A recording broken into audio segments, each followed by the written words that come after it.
Hello student, a very good morning. तो जैसे कि हम लोग क्या देख रहे थे, हम लोग डी ब्रोगली हाइपोथेसिस देख रहे थे।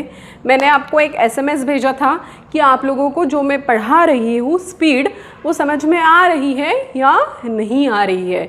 तो मैं आज किन लोगों से बात कर रही हूँ, डॉक्टर्स और इंजीनियर्स से बात कर रही हूँ। इन फ्यूचर होने वाले डॉक्टर्स और इंजीनियर से मैं आज बात कर रही हूँ। ठीक है स्टूडेंट। तो जैसे कि हमने इसके प्रीवियस लेक्चर में, मतलब आज जो आप लेक्चर देख रहे होंगे उसमें आपने देखा था कि डी ब्रोगली हाइपोथेसिस में जो वेवलेंथ है वो अकॉर्डिंग टू केसेस किस तरीके से चेंज होती है। हमने कल एक फर्स्ट केस देखा था जिसमें मूविंग पार्टिकल्स था, जिसमें जो वेवलेंथ थी वो क्या थी बच्चों, वो थी मूविंग पार्टिकल्स की वेवलेंथ।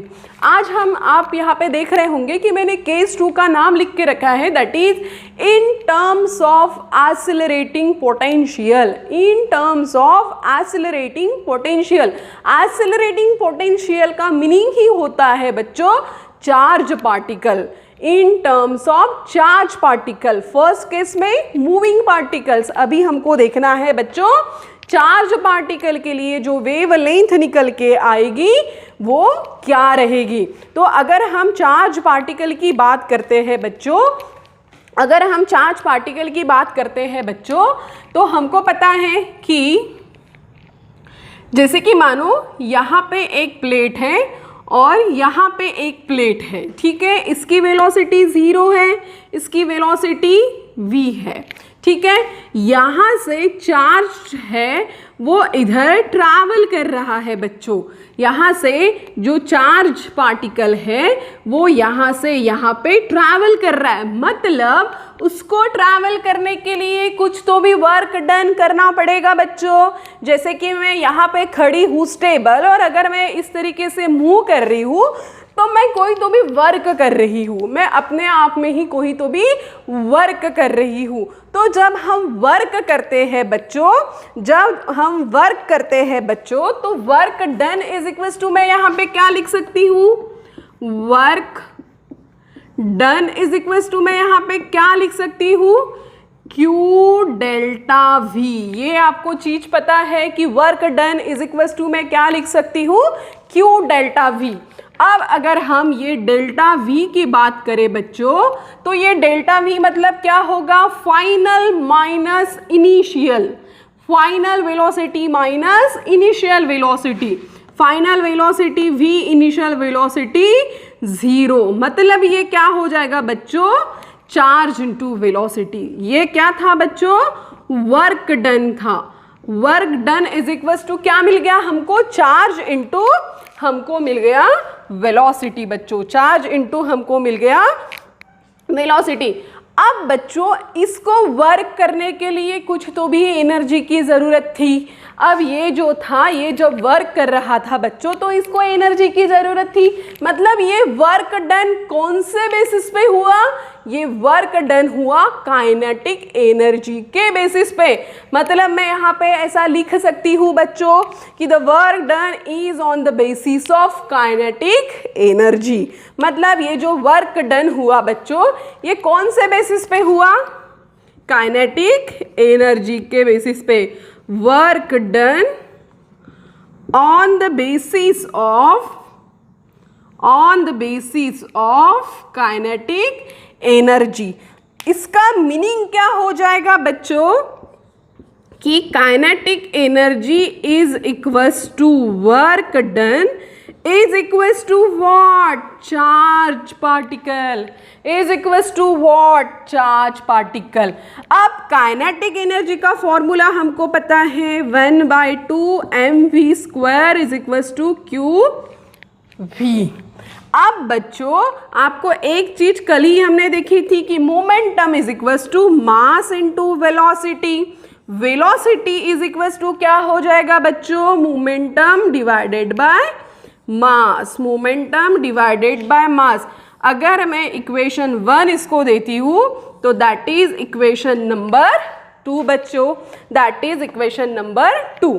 अगर हम इसको आगे देखते हैं स्टूडेंट, अगर हम इसको आगे देखते हैं तो क्या करना पड़ेगा, ये v की जो वैल्यू है स्टूडेंट, इसको उठा के मुझे यहाँ पे पुट करना पड़ेगा। जैसे कि हमने कल केस 1 में देखा था, मूविंग पार्टिकल के केस में हमने देखा था कि मैंने जो इक्वेशन नंबर 2 था वहाँ से v की वैल्यू कैलकुलेट की थी और ये v की वैल्यू मैं यहाँ वाले v में पुट कर दूंगी।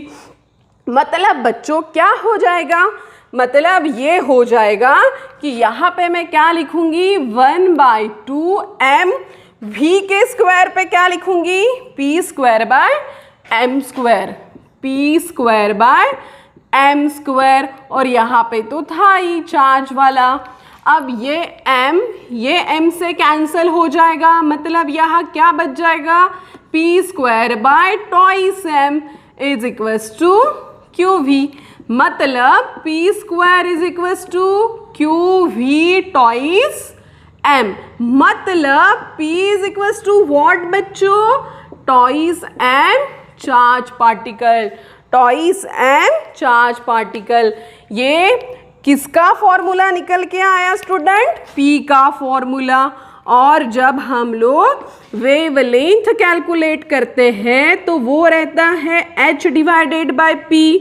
तो वेवलेंथ इज इक्वल्स टू क्या हो जाएगा, h divided bye 2mqv, 2mqv। अब बच्चों हमारे पास कितनी वेवलेंथ निकली, फर्स्ट वेवलेंथ थी हमारे पास lambda is equals to h divided by p। Second क्या निकल के आई थी, कल हमने जो एक केस देखा था वहाँ पे 2m काइनेटिक एनर्जी, और आज जो निकल के आई h divided bye 2mqv, 2mqv। अगर बच्चों ये आप पूरा सॉल्व नहीं भी करते तो आपको यहाँ पे अगर आप इन दोनों को कंपेयर करते हो तो आपको यहाँ पे एक चीज़ दिख रही है। अगर आप इन दोनों को कंपेयर कर रहे हो तो आपको एक चीज़ यहाँ पे दिख रही है कि काइनेटिक एनर्जी के प्लेस पे मैंने चार्ज इनटू वेलोसिटी लिखा है, काइनेटिक एनर्जी के प्लेस पे मैंने q इनटू v लिखा है। और वही है बच्चों, kinetic energy is equals to work done, और how much work done is q into v।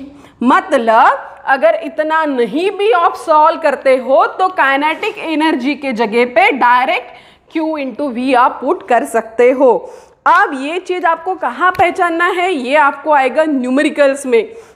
अगर आपको न्यूमेरिकल में electron, proton, deuteron, alpha particles इस तरीके के बारे में अगर पूछा जाएगा तो आप ये वाला फॉर्मूला यूज करेंगे। आप कौन सा वाला फॉर्मूला यूज करेंगे बच्चों, ये वाला फॉर्मूला आपको यूज करना है, क्योंकि this formula is only and only for charge particle and that one is for moving particles. Okay student, तो डी ब्रोगले हाइपोथेसिस में सिर्फ और सिर्फ हमको वेवलेंथ देखनी है अलग अलग केसेस के लिए, और उसी वेवलेंथ के बेसिस पे ही आपको न्यूमेरिकल आएगा, अदरवाइज दूसरा कोई भी न्यूमेरिकल आपको नहीं आएगा। सिर्फ आपको वेवलेंथ ही वहाँ पे कैलकुलेट करनी होती है। ओके स्टूडेंट, तो आपको ये 3 वेवलेंथ आपको मिल गई और एक वेवलेंथ बची है जिसमें टेम्परेचर का इफेक्ट आएगा, वो भी हम अभी देखेंगे। तो पहले आप इसको नोट डाउन कर लो, देन हम इसके लिए एक न्यूमेरिकल देखेंगे कि इलेक्ट्रॉन अगर आपको कैलकुलेट करना है तो आप कैसे करोगे। ठीक है, इसको आप नोट डाउन कर लो।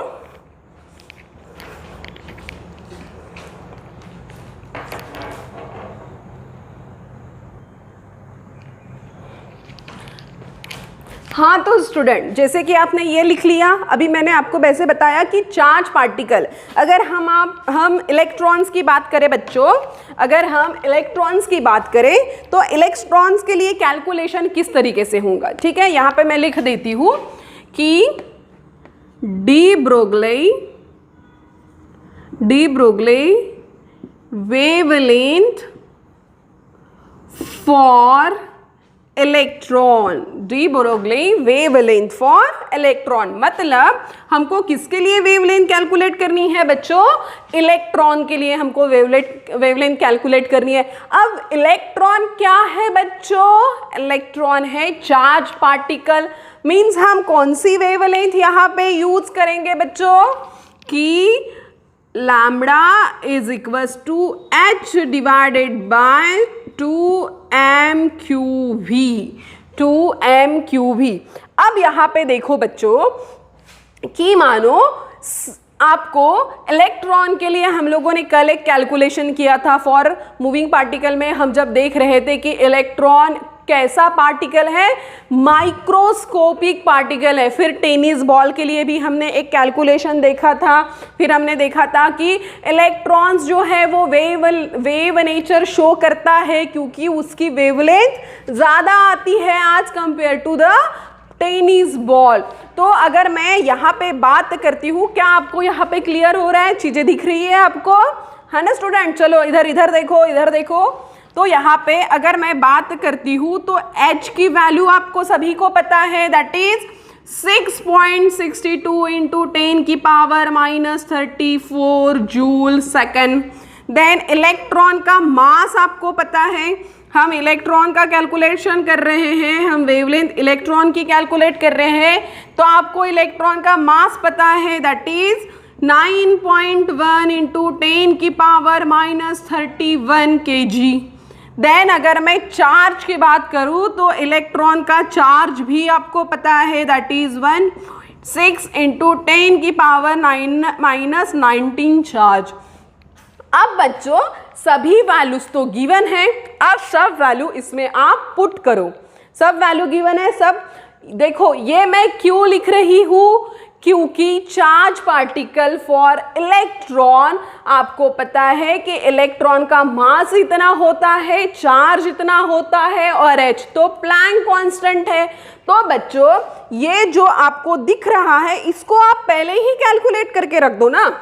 ये जो आपको यहाँ पे चीज़ें दिख रही है, यहाँ तक आपको सब वैल्यूज पता है, सिर्फ ये आपको गिवन रहेगा तो आपको ये कैलकुलेट करना है। बच्चों इधर ये अगर गिवन है तो ये आपको कैलकुलेट करना है।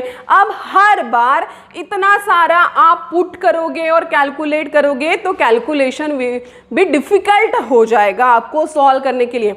जब आपको पता है कि इलेक्ट्रॉन्स के लिए ये वैल्यू इतनी ही रहेगी, ये चेंज नहीं होगी, ये वैल्यू चेंज नहीं होगी, ये इतनी ही रहेगी, तो इसको पहले ही कैलकुलेट करके रख दो।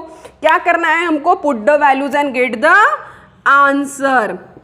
डालो यहाँ पे 6.62 into 10⁻⁻34 under root of 2 into mass how much 9.1 into 10⁻⁻31 into charge 1.6 into 10⁻⁻19 into v।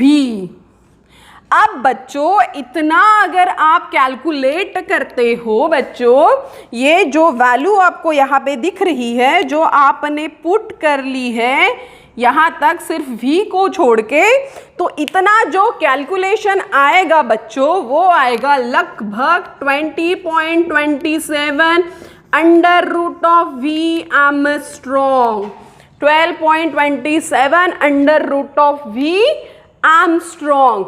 अब बच्चों you are already in 12th class, तो आप 11 से देखते आ रहे हैं कि कैलकुलेशन कैसे किया जाता है। तो आई होप कि आपको कैलकुलेशन आता है। तो आप ये जो पोर्शन है इसका जो कैलकुलेशन है दैट इज 12.27। सिर्फ अंडर रूट में क्या बचा है बच्चों, सिर्फ अंडर रूट में बचा है v, सिर्फ अंडर रूट में बचा है बच्चों v। मतलब अगर आपको एक एग्जाम्पल दिया जाए कि calculate D Broglie's wavelength for electron which velocity is whatever, then you have to calculate, use this formula। v आपको given है, v पुट करो एंड देन आंसर निकालो। समझ में आ गया? चलो एक हम एग्जाम्पल देखते हैं, आप इसको नोट डाउन कर लो यहाँ तक कि मैंने क्या किया बच्चों कि ये जो वैल्यूज़ है जिसका हमको पता है कि इलेक्ट्रॉन के लिए मास इतना ही रहेगा, इलेक्ट्रॉन्स के लिए q इतना ही रहेगा, तो बच्चों बस उसको पुट करना है और v को कैलकुलेट करना है, उसको पुट करना है और देन v को कैलकुलेट करना है। तो 12.27 अंडर रूट ऑफ v आपको ये पता है, पुट करो, कैलकुलेट करो, आंसर निकालो। अगर इसको हम पूरा और देखते हैं तो आपको कुछ कुछ कॉपीज में इस तरीके से भी दिखा रहेगा कि इसका जो मॉडिफिकेशन है वो इस तरीके से भी रहेगा कि 150 डिवाइडेड बाय v एमस्ट्रॉन। दोनों सही है, दोनों सही है। 150 डिवाइडेड बाय v एमस्ट्रॉन दोनों रूट में लिखा, इसमें मैंने इसको रूट में नहीं लिखा, सिर्फ v को रूट में लिखा। अब अगर हम एग्जाम्पल की बात करते हैं बच्चों, आपको कहाँ तक बोर्ड क्लियर दिख रहा है, मैं एक बार चेक कर लेती हूँ कि आपको बोर्ड कहाँ तक क्लियर दिख रहा है। देन हम एक एग्जाम्पल लेते हैं कि मैंने ये क्यों किया, why we are solving this. Okay, then you have to write first and then we calculate the value of electron's wavelength. Okay student, note down.